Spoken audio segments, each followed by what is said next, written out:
quick here. He is Cherokee Nation National Treasure, right? You were. Are you still? Oh, okay. Give him another hand.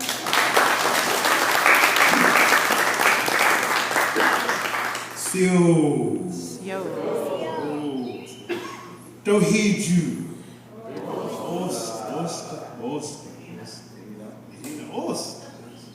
Agios.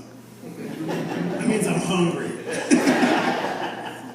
Cherokees are always hungry. Good way to get Cherokees to come to something free taco and hog meat. Boy, they're lining up all the way outside. Coming in early. Bring their whole family, child, feed everybody. I'll stand out here. Now come out here where you can hear me. Maybe a little bit better. I grew up in a little bitty town. I was the shyest person in my class. But I do love music. That is beautiful.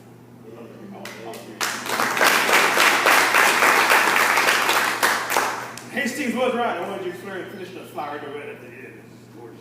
Two people singing. It's gorgeous. I can't do that. You don't want to hear me sing. But we've been talking earlier. I've been listening to other stories, talking a little bit about their history and their families. And it reminded me of this one. When I grew up in a little bitty town, Salina, I had a couple of friends I hung out with. One of them was named Marcus Littleday. Marcus was an athlete. Marcus could do just about anything. I was the one who threw the ball at me, hit me in the head, knocked me out, beat me out in the field. Marcus could do just about anything. Take that baseball, basketball, run with it, play with it. He was always good and athletic. As we got older and older, one day we're sitting there, we're leaving school to go home. I've invited him to my house, so we're heading that direction. I'm walking because I had a fear of driving. I didn't start driving until about 5 years ago. I had to in order to do this, what I'm doing. But before then, we were walking down to the house. Marcus said, "Come on, let's race. I'm fast. Come on, let's go." I'm like, "I know you're fast. You just want me to beat me as you're running down the field?" "I don't think I want to race you." "No, come on, it's just down the road. You're about 3 or 4 blocks from here. We can run 3 or 4 blocks. Come on, let's go." I said, "Well, let me tie my shoe." I had a plan. I knew it would work. I had this plan. So I reached down and I pretended to tie my shoe, and Marcus is sitting there. He stretches. Have you ever popped somebody when they're stretching? They can't do anything. They just feel pain. They can't run out. Because their body and their brain is still stretching. You hit them right here and they go, "Ah!" They just stand there. So he started stretching. I popped him. He screamed. And then I pushed him down and I started running. He jumped up. I could hear him yelling at me. He's going to get me. And I'm running as fast as I can. I happened to glance down. But when I glanced down, I looked at my feet. My feet were blurred. And if you look down at your feet, you watch them become a blur when you're running. When I was growing up, I loved nature programs. I loved it when they showed the lions or the wolves. I was always rooting for the predator, the eagles and the hawks hunting. I remember this one show showed this cheetah on the Serengeti going and chasing those gazelles. And when he showed it with slow motion, as he's running, you see the grass go by. And I happen to look down at my feet as I'm running, and I'm thinking, look at my feet go. It's just like that blur. That's real cheetah speed. I looked at my feet until I hit the ground. Because I became enamored with how fast I was going. Marcus said when he stopped laughing, that "You look like this." You went straight to the ground. "What were you doing?" I said, "I was looking at my feet." He laid on the ground and laughed for about 10 minutes. That's a true story. Cheetah Speed Lewis is what I was called when I told that to the village at the Heritage Center.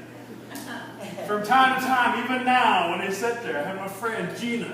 She works for the outreach program for the museum. She says, "You know what? You've ruined me on nature shows. I cannot watch a cheetah chasing something Stop thinking about you looking at your feet and plowing yourself into the ground. And I've seen them. There's every once in a while commercials coming in. Sheena. And I can hear them laughing in the corner. I think there's Robert. I'm sure that's what it looked like when it missed that gazelle. Just dust. First story I ever told, I told to save my life. Storytellers have done this before.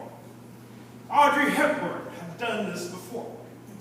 True story, she had saved her life from the Nazis.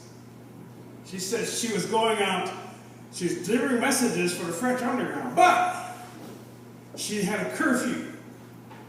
And the Germans were out there. If they caught her walking out there at this curfew, you could get shot. She knew this. She was coming back home, and two guards were standing there. One of them called her over. She stopped. When she came walking forward, she was grabbing some flowers. And when they got to her, they looked at her, and she had tears running down her eyes.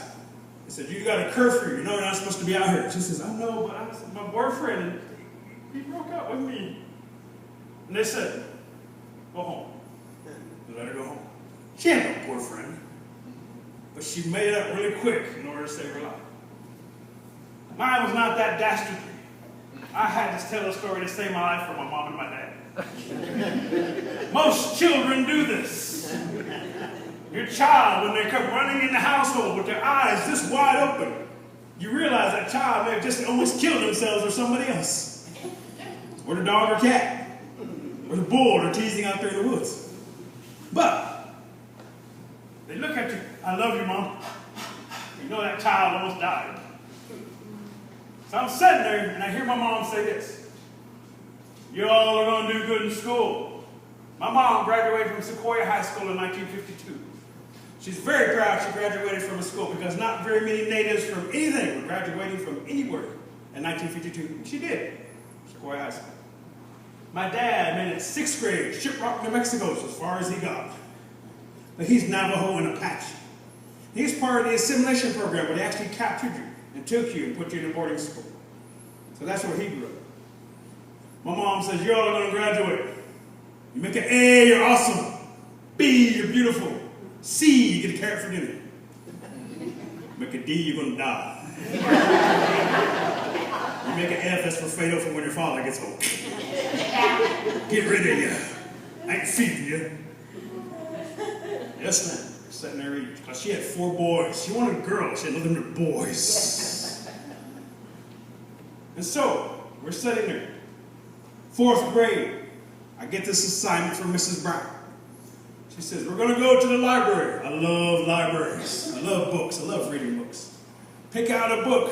Wonderful. Read your book. I love reading. You're going to write about your book. Now, writing's chicken scratch. That's okay. Then I want each one of you to come up here and talk to everybody about your book. I didn't want to do it. Most people, one of the fears they have, along with spiders, snakes, flying a plane, heights, is getting up in front of an audience and talking to a group of people you don't know. I didn't want to do it. Most of the Indian kids down here didn't want to do it either. Marcus was in the same class with me. So he said, "What kind of book are you going to get?" "Look, I got this one, Green Eggs and Ham." I said, "That's a good one. You look like that guy." So at least I didn't run to the ground. So I'm sitting there trying to find a book. I find one, I read it. I think, I can't do this. I don't want to get up in front of anybody and talk at all. Ironic with what I do now. But I'm sitting there, and the day the assignment's due, I didn't have anything. And Mrs. Brown says, "Everybody get out your assignments. We're going to do our speech assignment today." They start getting their notebooks and everything out of their desk. I got nothing. So I reach in my pocket. I pull out my spare change and a toy. I hand it to Marcus. I said, "Here." He said, "Why are you giving me your money?" "I'm going to die today. I'll make an F. Mom and Dad are going to kill me." He went, "Oh, wow. What else you got in your out of pocket?" Because that's native. That's what we do to each other. You're going to die. You don't need it. Here, give it to me. So I'm sitting there, and Mrs. Brown's going through one child after another. Even has our names on the board. This is what you kids don't understand. That's computer now. Now we have a little green board with all our names written in chalk. writing your grade beside it. I'm looking at the list of names dwindle down. She calls a girl named Lila up to the front. Lila has the saddest looking face. And I watch her get up there. And Mr. Brown says, it's okay, Lila, you can talk, it's all right. You get your notes too. And she says, I don't have any. Mrs. Brown, with a stern look, says, oh, I'm disappointed. I have to give you a bad grade, Lila. Got to get an F. I want you to take this paper home, have your mom and dad sign it, bring it back to me tomorrow, Lila. Lila goes back, sits down. I look at Lila and I realize both Lila and I are going to be dead tomorrow. And I keep willing that clock to go faster. It doesn't go faster. Most children know this if they know something bad's going to happen. That clock takes forever to get there. It doesn't seem to move. But finally I hear my name. Robert Lewis, it's your turn. Come over here and do your book report. Marcus looks at me and goes, go ahead. I just glare at him. Get up, start walking. I'm trying to think. What am I going to do? What am I going to do? What am I going to do? When I get up to the front of the desk, Mrs. Brown says, Robert, go get your notes. You can use your notes. I'm honest. I say, Mrs. Brown, I did not do a book report. And she looks at me again, that stern look goes right across her face and says, I'm disappointed in all your children. You're out doing this assignment. Gave you enough time to do it. You'll have to get a bad grade too, young man. Starts to write an F on a piece of paper. Idea went flying through my head. I have no idea where it came from. Saved my life from my mom and my dad. I said, Mrs. Brown, I did not do a book report because my story is a native told story. You won't find it in a book. And she went, oh, well, tell everybody. This is what I did. I said a long time ago, there's a hunter out running through the woods. He has a bow and arrow. He's got to feed his family, especially his wife. Gets powerful mad when she's hungry. And as he's running through the woods and comes over the top of the hill, he notices a duck swimming in the pond. Takes that bow and arrow, shoots that duck, hits the duck in the bottom. Ah! Duck screams and takes off, flopping across the pond. Goes up to the top of the hill, running, still screaming with the arrow sticking out his bottom. Ah! Runs all the way down to the bottom of the hill. Rabbit comes out of a hole. Rabbit sees the duck and says, what's going on? The duck says, here, pull this out of me. Holds the arrow for that duck, and the duck takes it and says, you know what? There's a hunter coming over the top of that hill. Shot me in my bottom with this arrow. He's going to come here. He's going to take one of us, cook us, feed us to his wife. I think it should be you. The rabbit says, no, I saw you first. I think it's going to be you. They start to argue. The hunter comes running down to the bottom of the hill, sees the rabbit, sees the duck, sees them arguing, and says, I don't care who it is. One of you is going to be a stew for my wife. Who's it going to be? The duck says, wait. You know what season it is? It's rabbit season. Why don't you shoot the rabbit? The rabbit goes, no, it's duck season. Why don't you shoot the duck? And then they start to argue again. Duck season, rabbit season, rabbit season, duck season, rabbit season. The duck gets confused. Duck says, you know what season it is? Today is rabbit season, and today I'm the bunny rabbit. So take your best shot at me, you one-eyed, gippy-looking hunter. Shoots that duck, takes it home, feeds his wife. Rabbit gets to live for another day. Mrs. Brown stood up from her chair and she actually applauded. She said, oh, that's a lovely native told story. A plus for Robert Lewis. Here you go. I go, thank you. I go traipsing on back to my seat. My friend Marcus is looking at me and going, what happened? I said, give me back my money.